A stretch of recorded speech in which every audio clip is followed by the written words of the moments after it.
Jaya Radha Madhava Kunja Bihari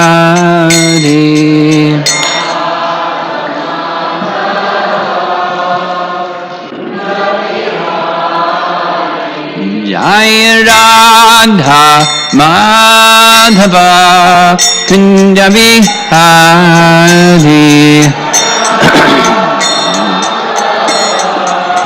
Kunja Bihari Gopi Jana Balabha Girivardhari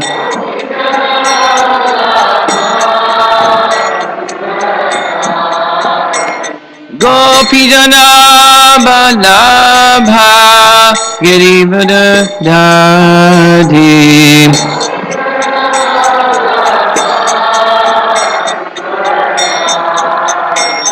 Yasodanandana Brajajanaranjana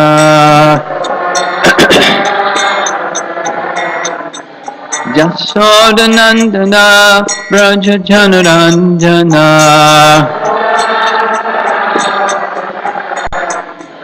Jamuna Tiravana Chari Jamuna Tiravana Chari Jaya Radha Madhava Kunja Bihari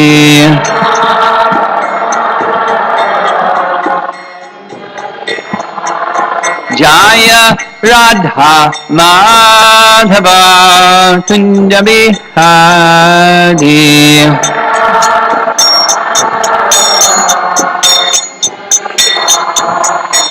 Gopi Jana Balabha Girivardhari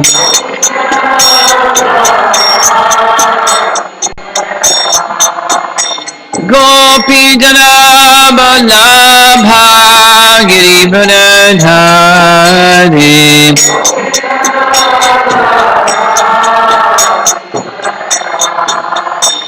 Yasodanandana Brajajanaranjana Yasodanandana Brajajanaranjana Jamuna Tiravana Chari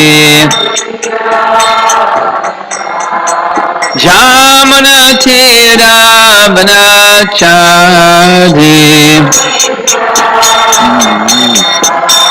Jaya Radha Madhava Kunja Bihari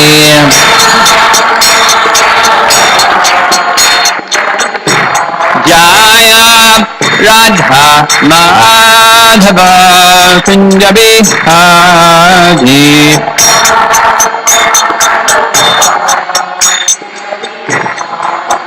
Hare Krishna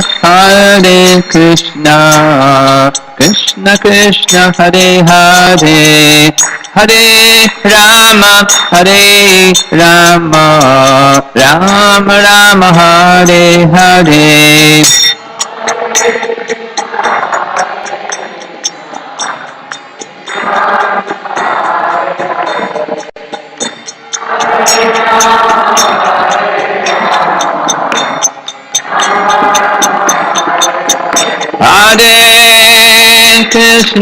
Hare Krishna Krishna Krishna Hare Hare Hare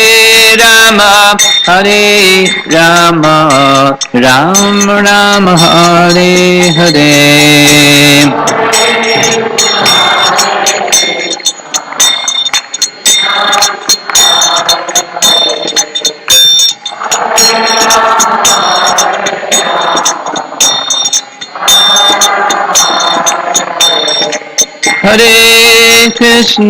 Hare Krishna Krishna Krishna Hare Hare Hare Rama, Hare Rama, Ram Ram, Hare Hare.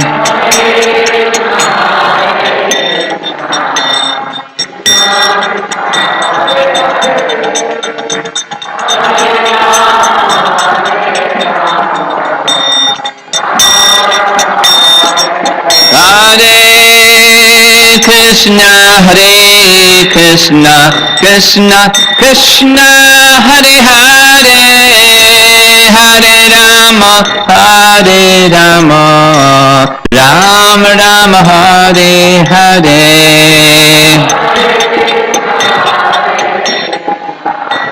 Krishna Krishna, Hare Hare, Hare Rama, Hare Rama, Ram Ram, Hare Krishna, Hare Krishna, Krishna Krishna, Hare Hare, Hare Rama, Hare Rama, Rama Rama, Hare Hare.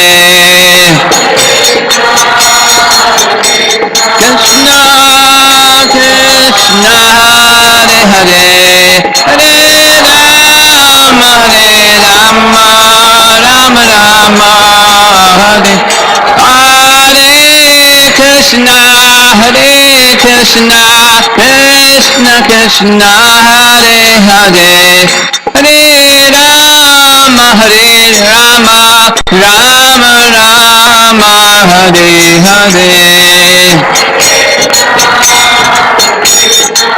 Krishna Krishna, Hare Hare, Hare Rama, Hare Rama, Rama Rama, Hare. Jaya Prabhupada, Prabhupada, Prabhupada, Jaya Prabhupada.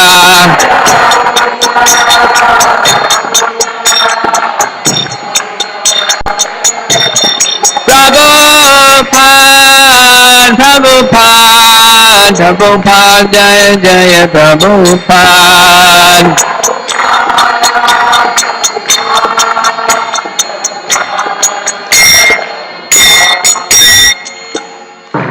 Srila Prabhupada ki, Shri Shri Kishore Kishori ki, Gaur Premanandi.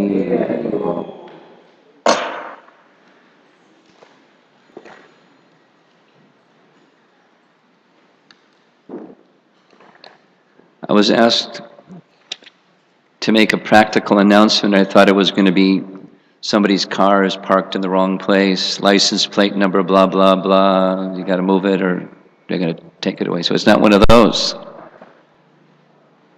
It's a different one. This is from our temple vice president. An event like this requires some funding to cover the expense of particularly the prasadam and other related things. And so there's a procedure for registration. And some devotees have registered and a number of devotees haven't registered, so it's an appeal. If you haven't done so, please do so. And there's a registration desk right outside. So right now, or as soon as the class is over,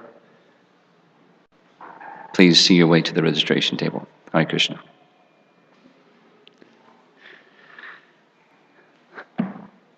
So this is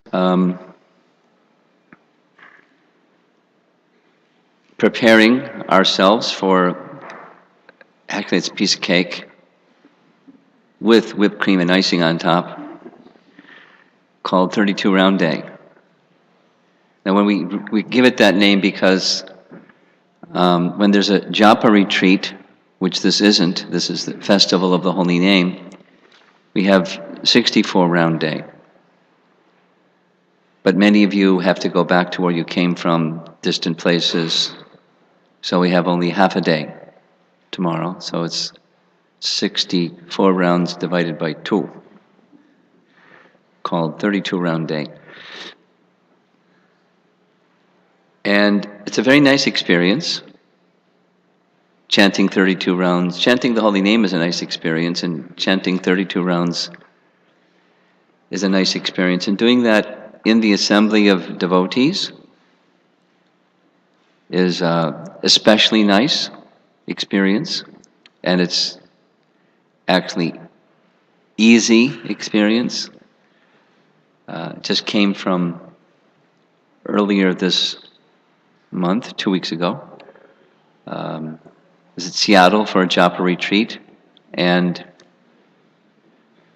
as with other japa retreats, there was a phenomena where many people came who don't chant 16 rounds. Some people chant 4 rounds. Some people came that had never chanted before. Remember, we had the first one we had of these. This Festival of the Holy Name was in Oswego, and Lal Gopal brought a friend of his from worked with AT&T, and it was the 4th of July weekend, and Lal Gopal said, "Hey, why don't you come to the Festival of the Holy Name?" And his friend said, "Oh, I was supposed to go to the beach." "Yeah, but you can go to the beach anytime. This is a Festival of the Holy Name." He said, "What's that, Festival of the Holy Name?" And he said what it is, and, "Oh, I'm up for venture. Sure, let's go to, what'd you call it, Festival of the Holy Name? Sure, I'll go." So then he went.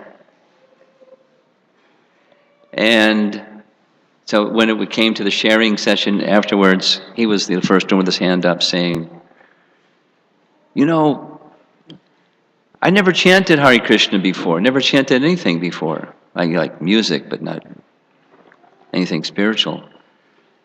And I thought, what the heck, here I am at this adventure at the Festival of the Holy Name, so I learned how to put my hand in a bead bag and hold the beads, and it was really easy. And not only was it easy, but it felt like something I've never felt before. It certainly wasn't like being at the beach on the 4th of July. It was a spiritual feeling, and I really liked it. 32 rounds. I think he was even more than 32 rounds. Everyone was celebrating along with him. It was really nice. So maybe some of you who are here are not accustomed to regularly chanting. Maybe some of you don't even, like this young man, never chant. In Seattle, there was a japa retreat, and the sharing next morning came, and First Lady with her hand up had a little lap child in her lap. And she said, "Oh, I'd like to share." He said, I came because my husband wanted to come. And he chants, to be honest, maybe 1, maybe 2 rounds a day, usually just 1. I don't chant at all. I've never chanted before. But he wanted to come, so I thought I would come. So when I came, it was time for chanting, and my child was asleep, and I thought, what the heck? Not like a whole lot of commitment there. What the heck? I'll chant. So someone showed me how to hold the beads, and I started chanting, and it was really nice. I chanted 16 rounds. And everyone went, "Yay, 16 rounds." And I thought, what the heck? I'll chant another 16 rounds. So I chanted another 16 rounds, 32 rounds. Wow, it really felt good. It was really easy. And I thought, what the heck? Then my baby woke up, and that was it.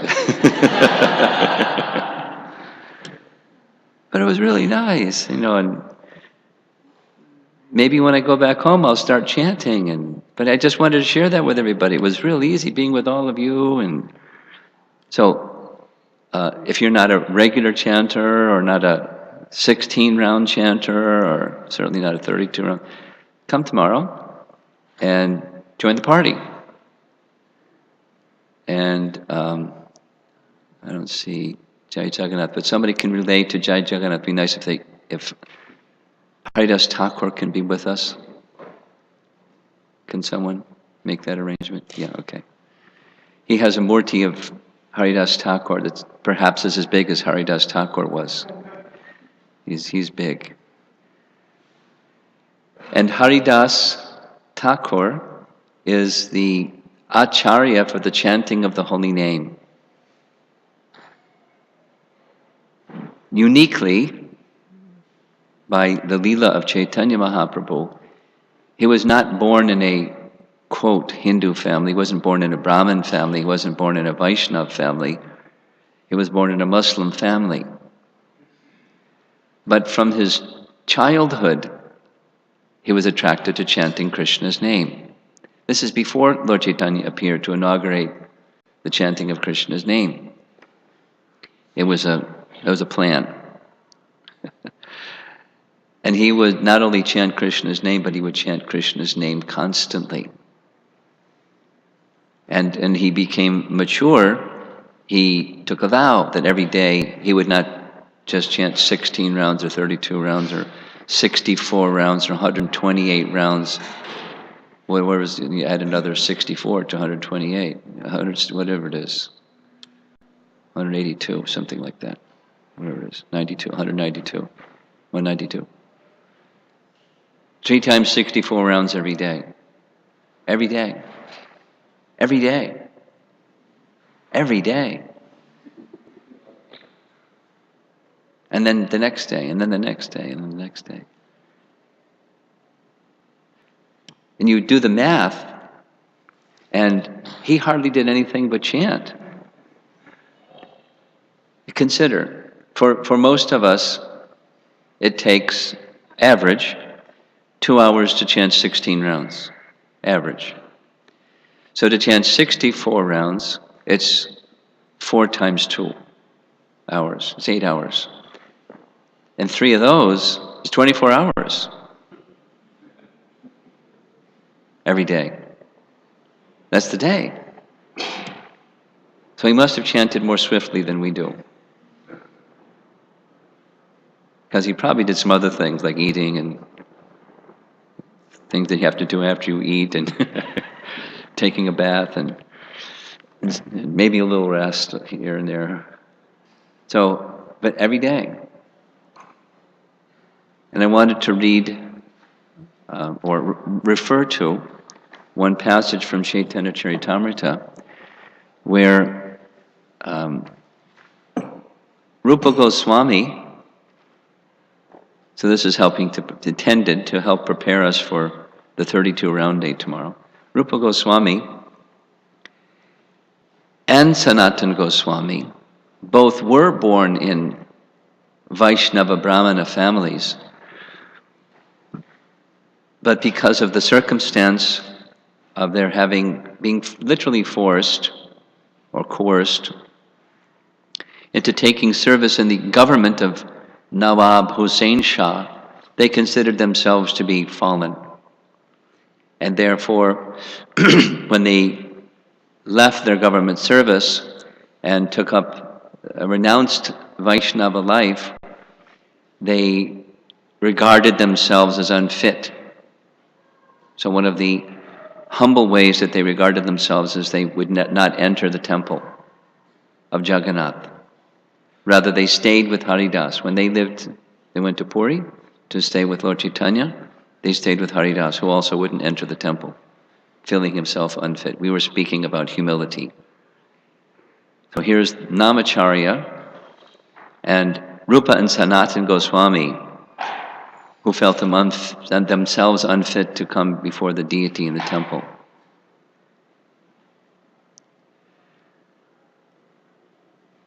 I love describing the humility of our great Vaishnavacharyas.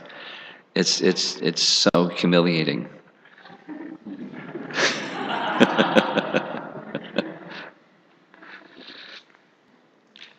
When Haridas Thakur first came to Puri, I'll get back to the verse. There's a verse of Rupa Goswami glorifying the holy name.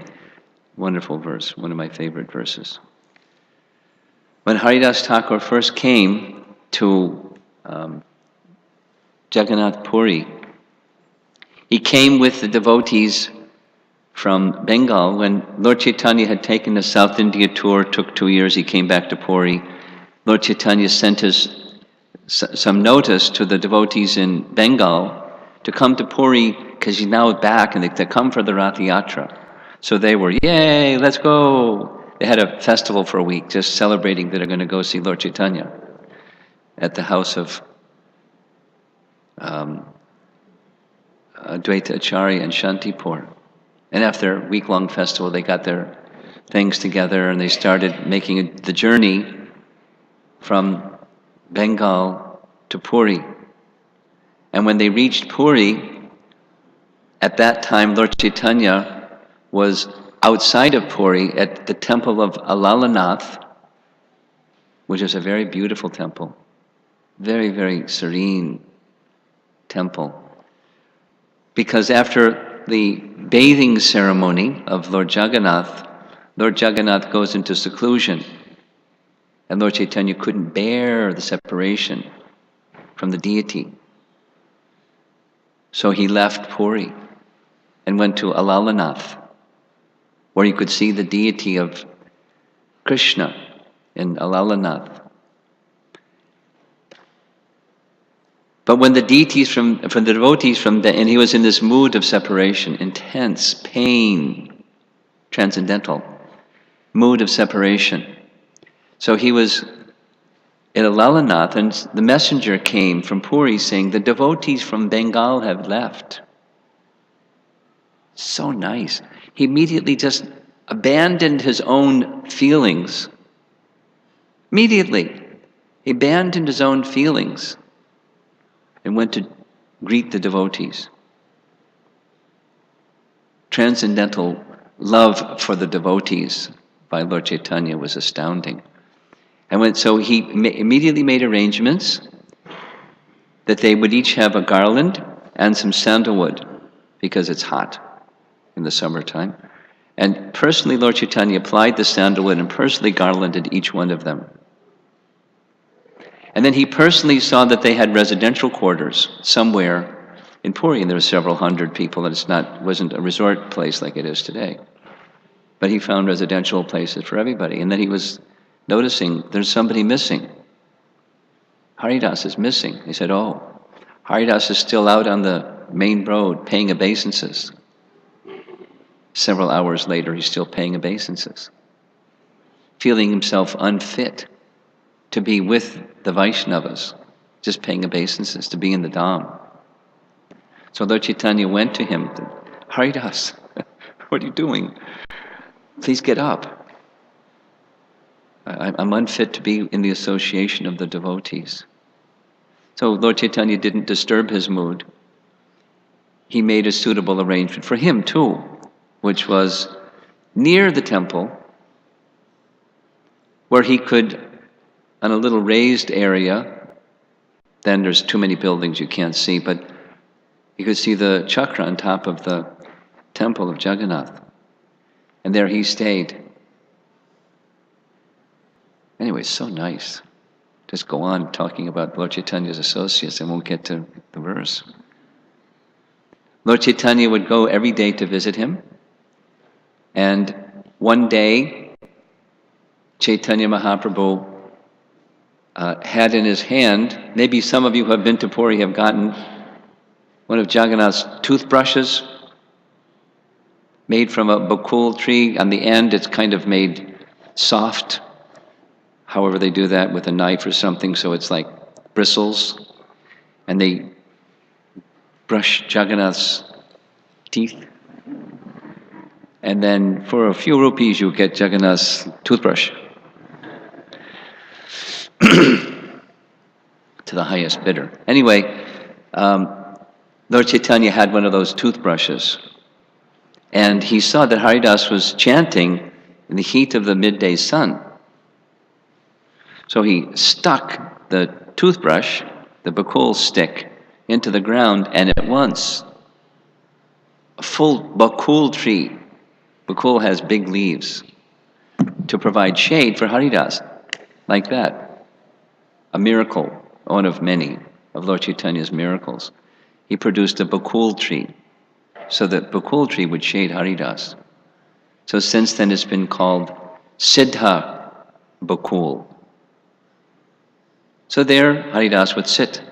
In fact, his bhajan kutir is there today. You can go and see Haridas, just like in the same pose as Jai Jagannath's Haridas, only he isn't as big as the one that Jai Jagannath has. And he's chanting the holy name constantly. Rupa Goswami was staying with him. as on other occasions, Sanatana Goswami would also stay with Haridas. And Rupa Goswami was in the process of composing a drama, actually 2 dramas. When Rupa Goswami was in Vrindavan, he was composing a drama about Krishna, and he didn't have a computer,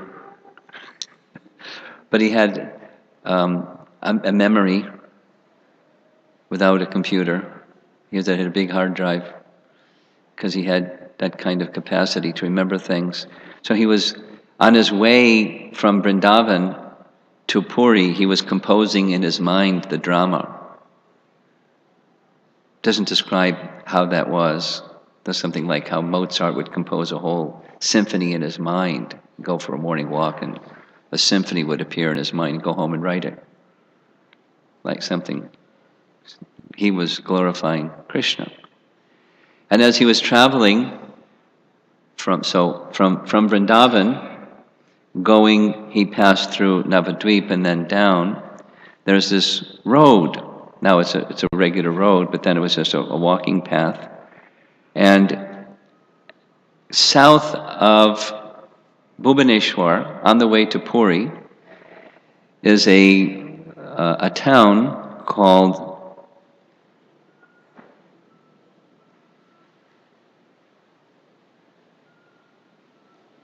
what's the town? Satyabhamapur, thank you. Satyabhama is one of the queens of Krishna in Dwarka. Yes? Satyabhama. So he stayed in Satyabhamapur, and a village of Satyabhama. And that night he had a dream. And Satyabhama appeared to him in his dream. And Satyabhama instructed him, make your drama into 2, Krishna in Vrindavan and Krishna out of Vrindavan. That will be very nice. And she disappeared. So he took it as an instruction from Satyabhama to make his 1 drama 2 dramas. So now he's composing in his mind 2 dramas because he doesn't have a computer and he's traveling on the road. Then he gets to Puri.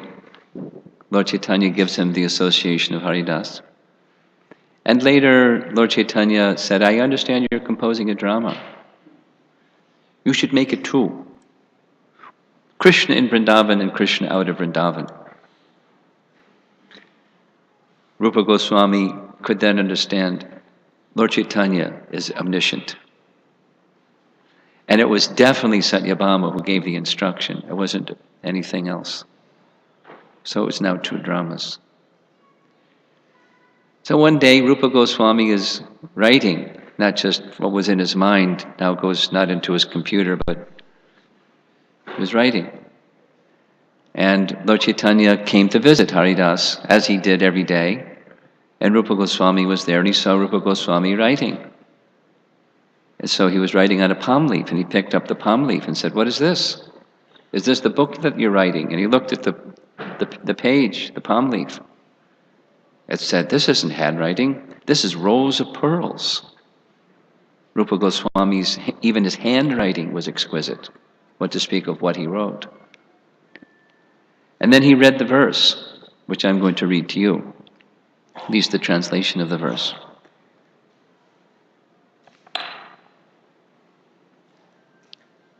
It's one of the introductory verses of Vidagdha Madhava, because the 2 were Vidagdha Madhava and Lalita Madhava. Vidagdha Madhava is Krishna in Vrindavan, and Lalita Madhava is Krishna when he leaves Vrindavan. Although we heard this morning, Krishna never leaves Vrindavan. But he has a leela of leaving Vrindavan, but he never leaves Vrindavan. So it's a little mysterious. It's a leela. He never leaves Vrindavan. But there's pastimes in Vrindavan and pastimes in this leela of leaving Vrindavan where he's feeling separation from Vrindavan. Like Lord Chaitanya when he's in Alalanath feeling separation from Jagannath. Like that.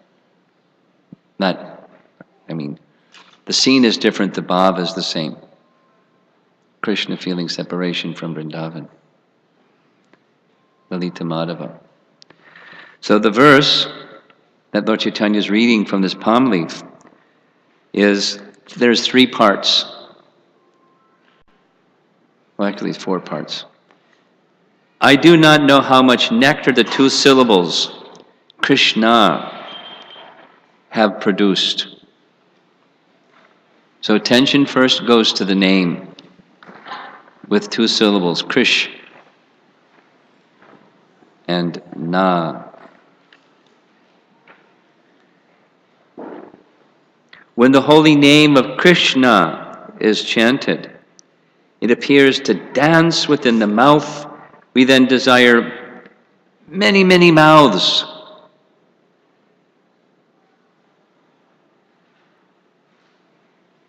If you're Rupa Goswami anyway.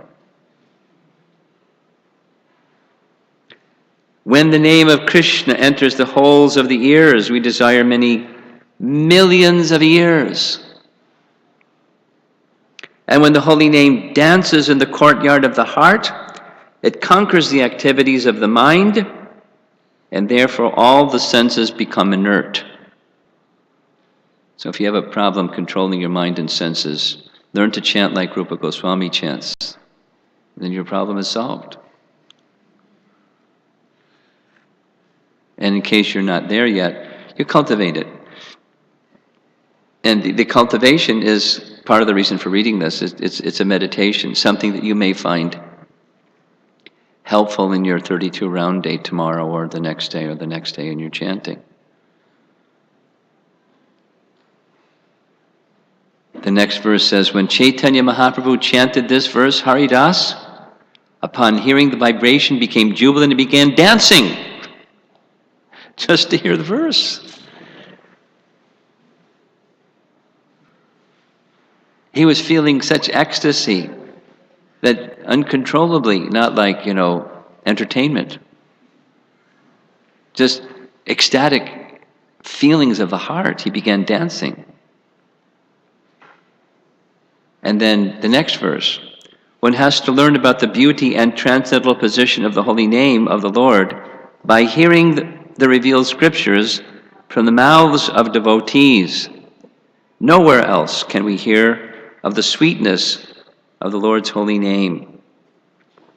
I'll read the Prabhupada's purport. This is to help prepare you for tomorrow's 32 round day.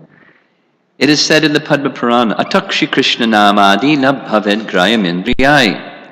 Chanting and hearing of the holy name of the Lord cannot be performed by the ordinary senses. Why not? Hare Krishna, there we go, the ordinary senses. Just did it. Listen. The transcendental vibration of the Lord's holy name is completely spiritual. Thus, it must be received from spiritual sources and must be chanted after having heard from a spiritual master.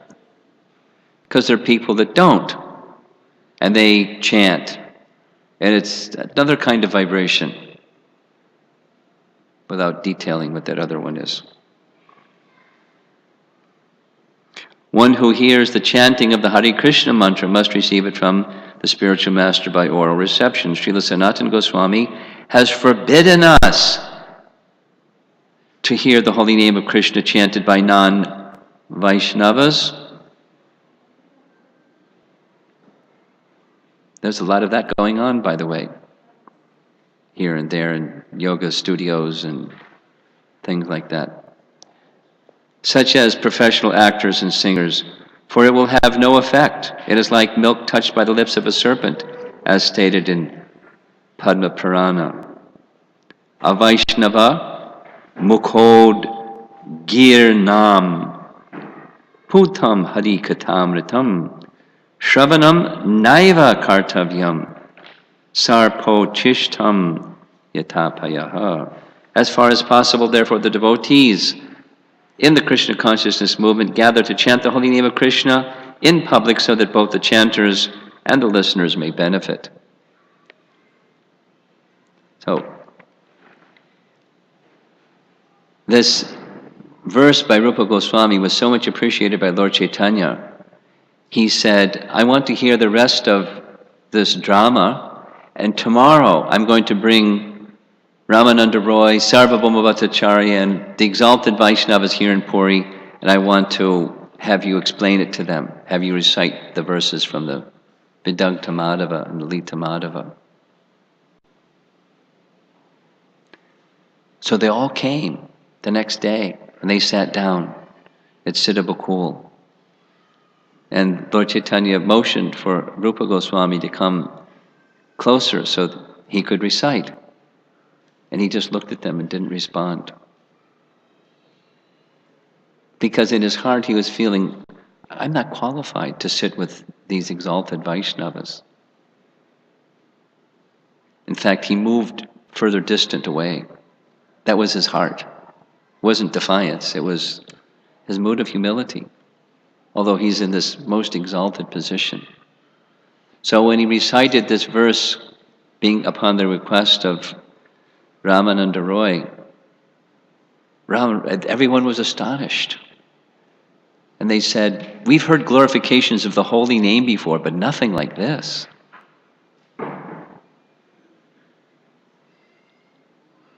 So it's poetry, but it's also practical.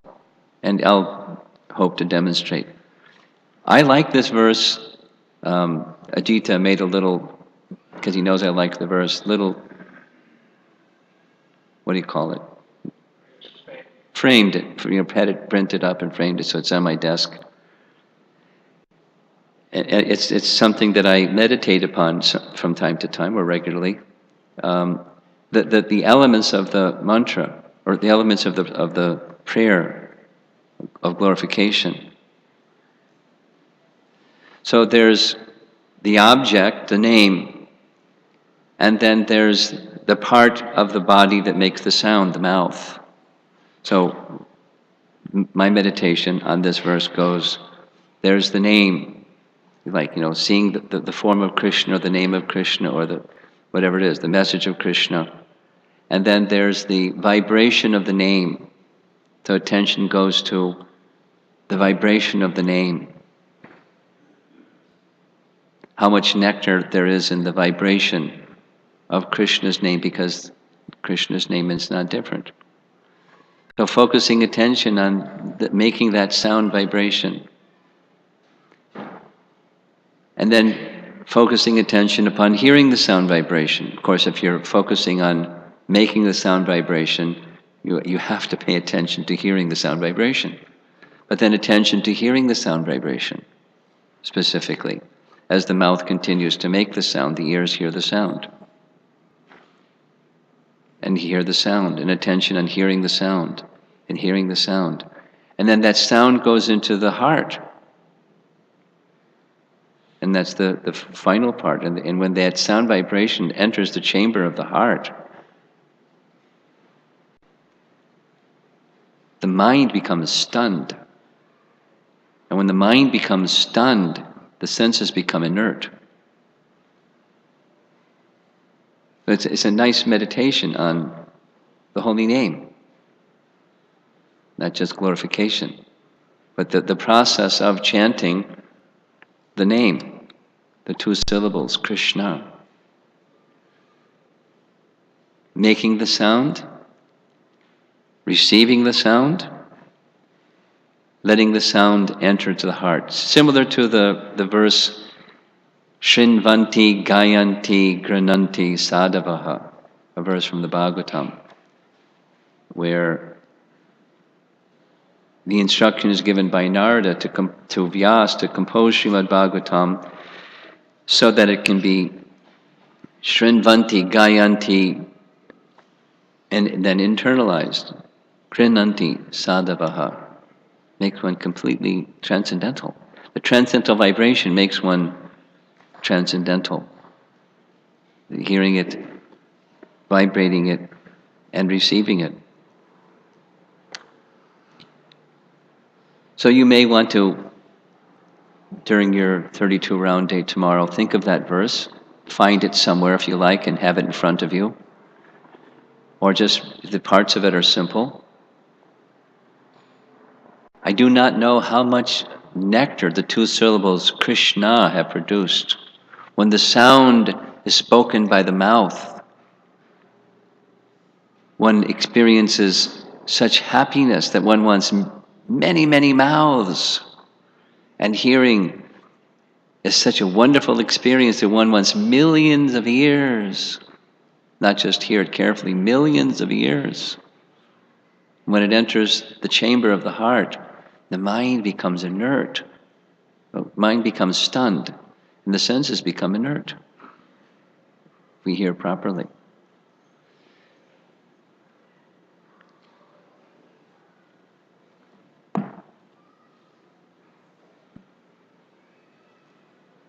And as mentioned this morning, the Srimad Bhagavatam is the basis of Lord Chaitanya's teachings. And his teachings, of course, is conducive to awakening love of God, specifically in the mood of the residents of Vrindavan, because that was his mood. That's the gift he wanted to give.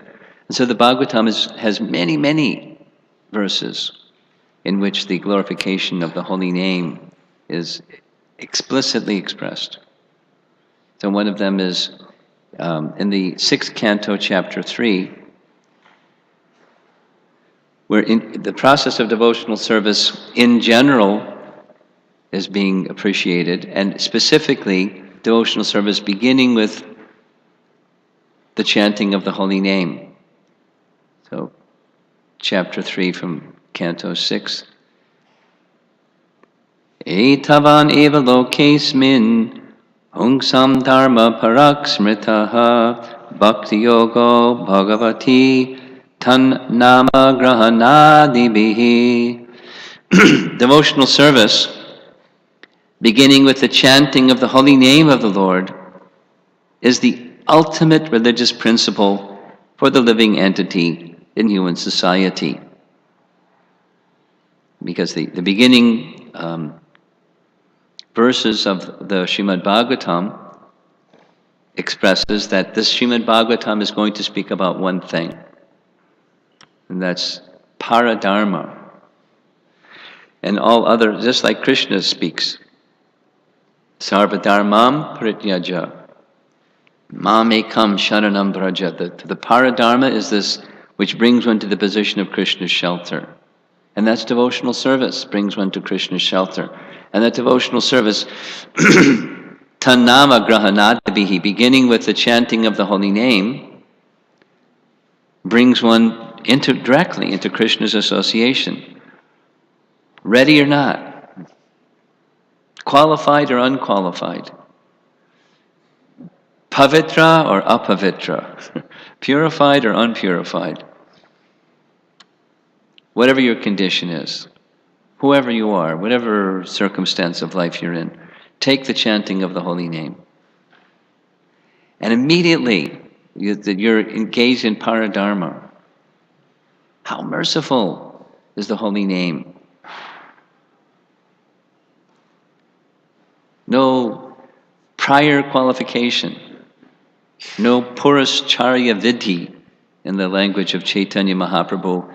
There's no prior rituals that you have to do to get ready to do this yajna, as there are prior rituals before a yajna. None of it. There's just the holy name.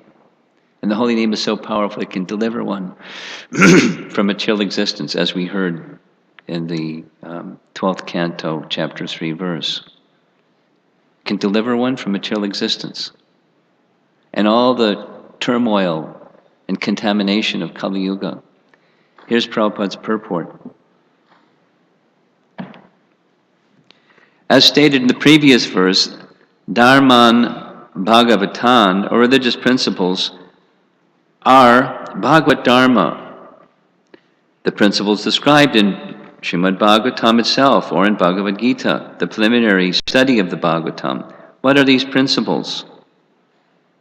Question mark. The Bhagavatam says, Dharma projita kaitavotra. In Srimad Bhagavatam, there are no cheating religious systems, like we were discussing about Arishta and the ostentatious way that such things are placed before the public eye. Everything in the Bhagavatam is directly connected with the Supreme Personality of Godhead. The Bhagavatam further says, Savai pungsam paro dharmo yato bhaktir adhoksaje. The supreme religion is that which teaches its followers how to love the Supreme Personality of Godhead, who is adhoksaja, beyond the reach of the experimental knowledge. Such a religious system begins with tan nama grahana, chanting the holy name of the Lord. After chanting the holy name of the Lord and dancing in ecstasy, one gradually sees the form of the Lord, the pastimes of the Lord, and the transcendental qualities of the Lord. This way, one fully understands the situation of the Supreme Personality of Godhead. In Harinam Chintamani, these are just some glories that help us appreciate this wonderful gift that we've been given by Lord Chaitanya Mahaprabhu, the holy name. Just like examine this wonderful gift so we can feel gratitude in our hearts to what we've been given. In the last chapter of Harinam Chintamani, what Prabhupada has stated here in this purport is described in a whole chapter, or a good part of one chapter, where the holy name directly reveals the form of Krishna. And then when the form of Krishna is revealed, within that form of Krishna, the qualities of Krishna are then exhibited. And the qualities of Krishna are fully recognized when Krishna then exhibits his pastimes. And all this is accessible within the holy name. And he explains, listen carefully, it's not that from chanting the holy name, then voila, the holy name, the form of Krishna will appear. Like there's two things.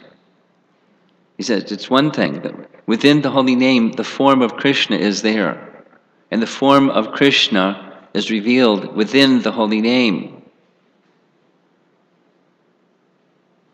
He gives a further explanation. And then within that holy name, the form of Krishna appears, then the qualities of Krishna are disclosed. Krishna is like this. His eyes are like this. His smile is like this. His dress is like this. His features are like this. His kindness is like this. Then his pastimes further embellish or illustrate the form and the qualities. And the pastimes then unfold. Haridas then said, it's like the holy name is like an ocean. Kali Yuga is an ocean of dosha, bad, faults. But the holy name is an ocean of nectar. Everything is within the holy name. When you're chanting 32 rounds with the devotees tomorrow and you hear this sound many people have characterized like bumblebees. Bzzz. After the honey, where's the honey? Bzzz. Chanting and chanting, where's the honey? Where's the honey? The honey is there in the name. He said it's like an ocean of honey. And as in an ocean, sometimes there's big waves. That's, the form of Krishna will arise from that sound vibration. That's the big waves. And the qualities of Krishna, they're compared to the small waves. And the interaction of the small waves and the big waves is the exhibition of Krishna's pastimes. His form and his qualities mixing. His pastimes are then exhibited in the heart of the pure chanter of the holy name.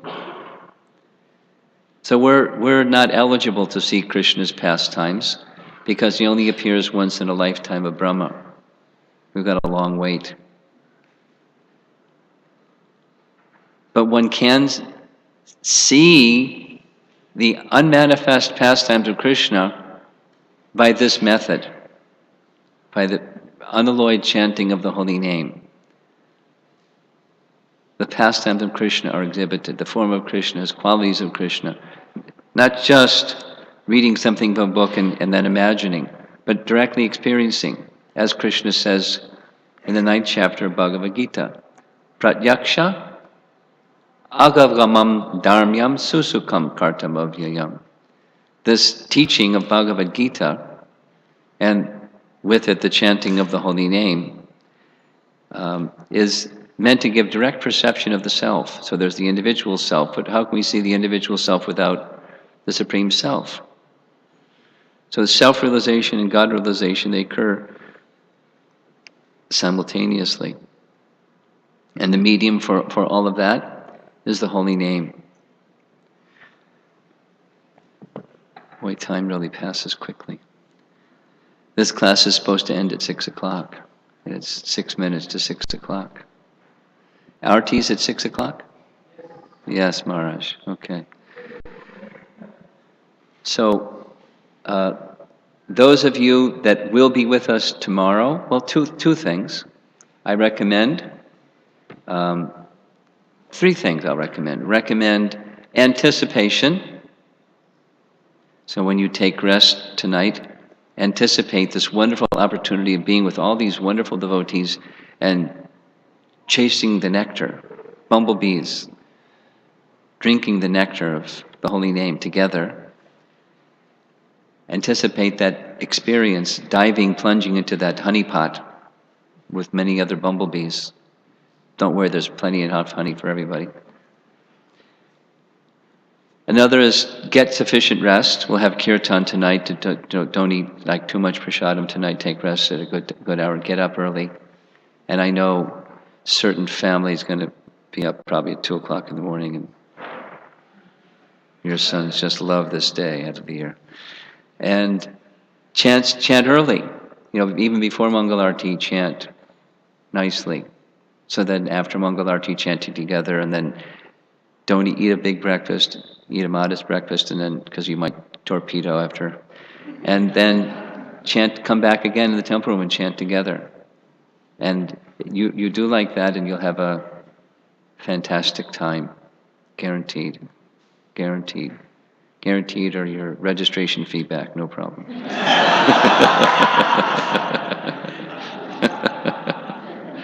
No problem.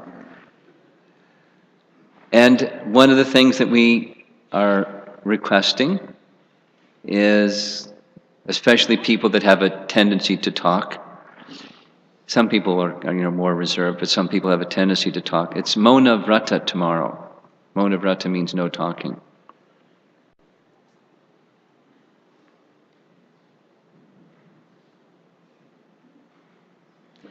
If you have children, you have to talk to your children, but do it quietly, and you get the idea. And if the devotees have finished 32 rounds and they wish to continue chanting 32 rounds, fantastic.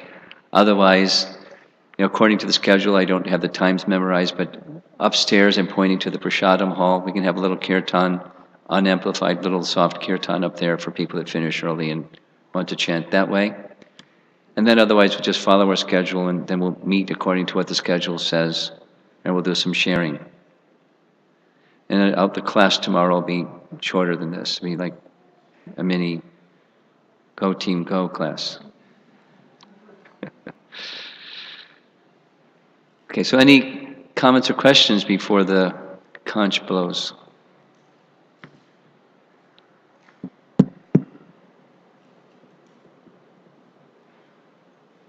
You all prepared? Yes.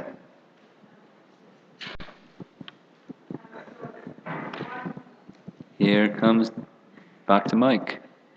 So, one may hold ill feelings towards, or like misconceptions of other devotees. So this sounds like not properly honoring other living entities. Yes, so it's important. Probably an obstacle towards the chanting. So, sure. Is this one of the anarthas which can be removed by more chanting, or is there? Is it ruled by more chanting.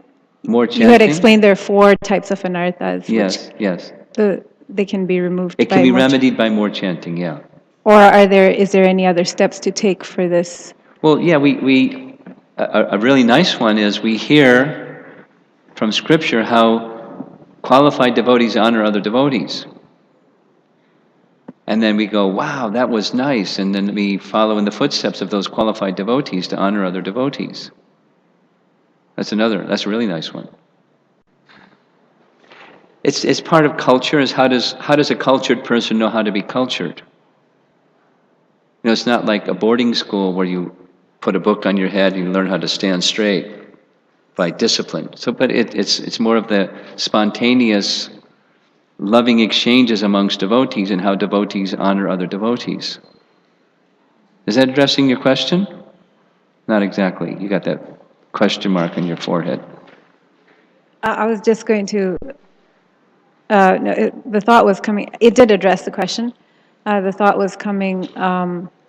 So this is like mental offense. Is this like mental offense Mental offense? when you're holding misconceptions or like ill feelings It's not towards? exactly offense. Because aparad is when you like, rah, rah, rah, you know, to do one of those. You just vilify the devotee. The other is you may not be holding the right mood in your heart. You're not. It's not an offense, but what's inside may very well come out in the form of action or speech. So it's good to check it on the thought stage, and then redirect that energy towards glorification and appreciation.